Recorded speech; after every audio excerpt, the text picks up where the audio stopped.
Salut à tous. Bon, alors, comment dire, comment j'arrive à pallier à ma vie en Christ par rapport à la vie de société? Ce que je peux vous dire, c'est que c'est très compliqué. Franchement, c'est compliqué et aujourd'hui, après toutes ces années en Christ, eh ben franchement, je n'ai pas encore trouvé une stabilité. Et c'est pas pour vous décourager, mais moi, je vous donne mon point de vue, car c'est une question qui est posée à chacun d'entre nous et que moi-même, je me pose cette question et je réponds à cette question avec les moyens que j'ai, c'est-à-dire que je connais, les moyens que je connais, c'est simplement ce que je vis. Voilà, tout simplement. Et donc, moi, ce que je vis, justement, c'est que j'ai vécu une période dans la société, en tant que chrétien, très compliquée, très mouvementée. C'était vraiment très difficile et c'était pétage de câble, mais quelque chose de sérieux, que ça soit dans le monde du travail, que ça soit dans ma maison, que ça soit partout où je vais. Et ça m'a rendu super nerveux et même envers Dieu. Je montrais mon point à Dieu et presque je lui reprochais de me faire vivre des choses aussi difficiles et compliquées. Mais Dieu m'en a jamais voulu. Il m'a toujours pardonné, il m'a toujours gardé parce que c'est un père d'amour. C'est un père qui aime ses enfants, même quand ses enfants se rebellent. Il est là et il est prêt à nous rétablir, à nous positionner, à nous consoler et à nous calmer. Voilà qui est notre Père, qui est notre Père céleste. Et franchement, je peux vous dire, des bêtises, j'en ai dit dans ma vie. Et ce que je vous dis là, par rapport au Père céleste, ça, c'est du sérieux et c'est la vérité. Donc du coup, ce que je peux dire, c'est que dans ce passage au départ où j'ai vraiment pété des câbles partout, même envers Dieu, et ben en fait j'ai arrêté de travailler tout simplement, j'ai plus rien fait. Franchement, je voulais plus.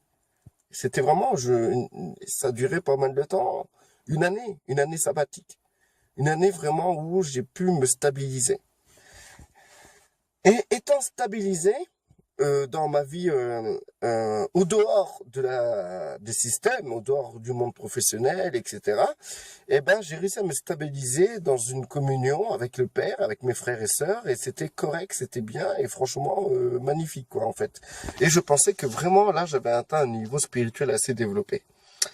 Et c'était un peu en fait, en réalité, comme les Tibétains là, les bouddhistes là, qui vont dans leur monastère et qui se coupent du monde. Eh ben, c'était un peu ça en fait. C'est facile d'être un bouddhiste, d'être dans la paix, dans l'amour et même prendre soin des insectes et des animaux quand tu es conditionné à le faire, quand tu as toutes les structures et surtout tu as toutes les conditions dans lesquelles tu peux agir de cette manière-là parce que le lieu est disposé pour cela. Donc du coup, il est facile d'être calme et d'être paisible lorsque il y a personne chez vous et vous êtes chez vous et il y a personne qui vous embête et c'est facile. Vous restez, imaginez-vous, vous restez une semaine tout seul chez vous et vous trouvez une stabilité de calme, etc. Et du coup, vous croyez que au fond, vous avez changé, que vous avez réussi à vous calmer, à être calme, à être posé et tout, etc. Et vous restez chez vous et vous dites, il n'y a aucun souci, tout se passe bien, voilà.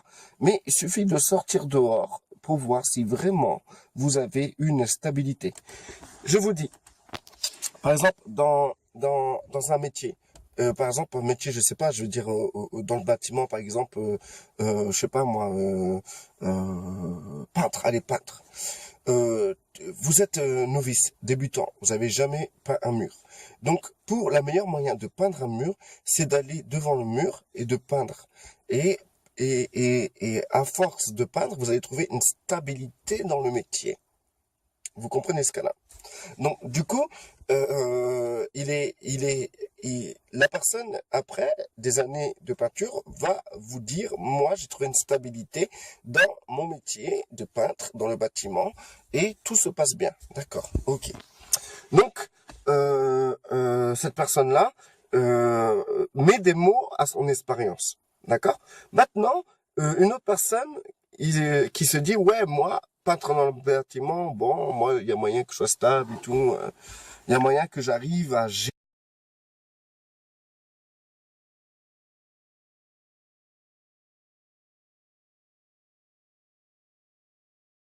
Désolé, ça a coupé. Donc je continue.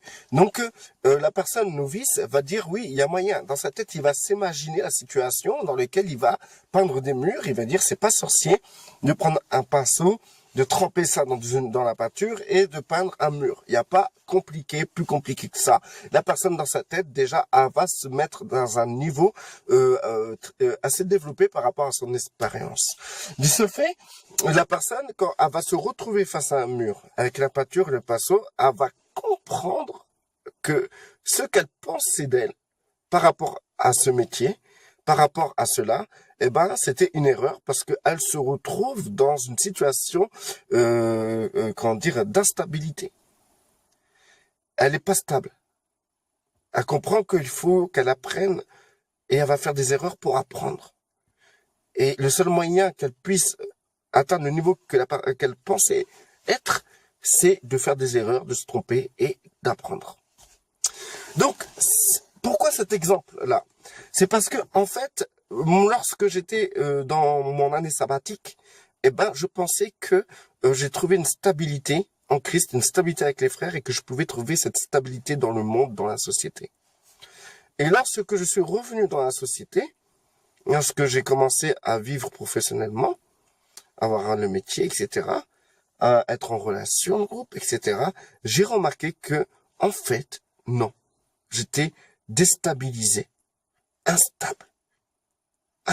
Et encore aujourd'hui, je le suis encore.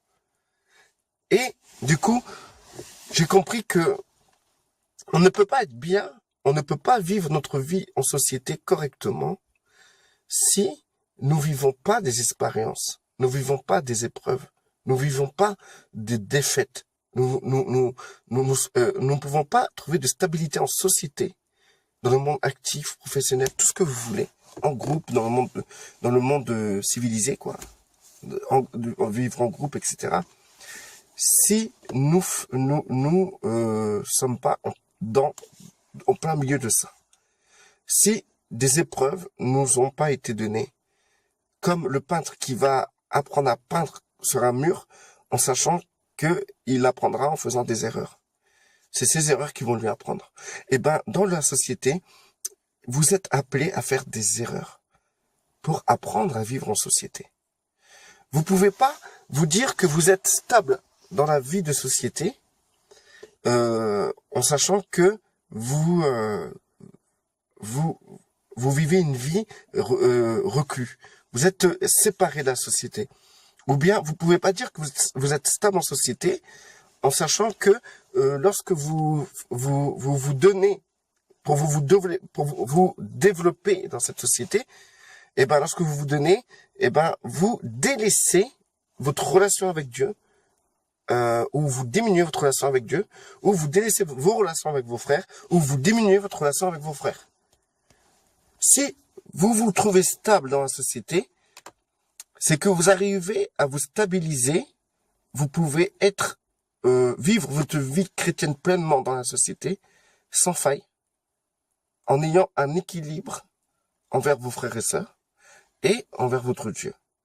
Que vous avez autant de temps de prière, autant de temps de relation et de communion fraternelle que vous avez autant de temps dans la société. Si vous trouvez un équilibre entre la société, votre vie chrétienne en société, votre vie chrétienne avec vos frères et sœurs, et votre vie chrétienne envers Dieu, si vous arrivez à avoir une stabilité entre tout ça, à partir de là, vous arrivez à une certaine maturité qui est assez importante. Et vous pouvez faire des vidéos, ou parler, ou enseigner, pour que d'autres puissent comprendre le cheminement, comprendre les dérives, comprendre ce que les gens vont vivre à travers ça. Parce que il est écrit dans la Bible qu'il n'y a pas une épreuve que vous subissez, que tous les frères sur cette terre, les frères et sœurs sur cette terre subissent aussi. C'est-à-dire que tout ce que vous vivez, nos frères et sœurs, tout ce que vous vivez, nos frères et sœurs le vivent aussi. Donc, du coup, je ne sais pas si j'étais clair ou ça vous a apporté quelque chose, moi, où j'en suis aujourd'hui. J'en suis que, en fait, j'ai cru avoir une stabilité dans la société parce que j'avais une stabilité avec le père, j'avais une stabilité avec mes frères et sœurs. Et j'ai cru que le fait que j'étais stable avec le père et les frères et sœurs, je pouvais être stable dans la société. C'est faux. Nous devons trouver une stabilité dans les trois branches. La société, nos frères et sœurs et le père. Il n'y a pas, parce que tu es stable avec le père, tu as une stabilité avec le père, que tu es stable dans tout le reste. Non, ça se passe pas comme ça. Donc, alors je sais pas si ça fait 8 minutes ou pas, parce que la vidéo elle a coupé. Bon, je vais m'arrêter là. Et un dernier mot de la fin, parce que je peux vous dire, c'est que si vous n'arrivez pas à trouver une stabilité dans la société par rapport à votre relation avec le père, avec comment dire aussi par rapport à la relation avec votre père et vos frères et sœurs, si vous avez du mal à vous stabiliser, vous ne vous inquiétez pas. Le père met justement toutes des parades en place pour que vous puissiez vivre des expériences comme le peintre qui va vivre ses erreurs pour apprendre à mieux peindre. Donc du coup, vous allez vivre des expériences dans la société pour mieux vivre en société et mieux vous comporter en tant que chrétien dans la société, comme vous avez réussi à vous comporter entre vos frères et sœurs dans la société, en sachant que entre frères et sœurs, vous avez dû apprendre aussi à vivre avec vos frères et sœurs. C'est pareil, la société, faut que vous appreniez à vivre en tant que chrétien. Et c'est pareil, avec votre père, il faut apprendre à vivre. Donc du coup, voilà, en gros, restez bénis et bye bye.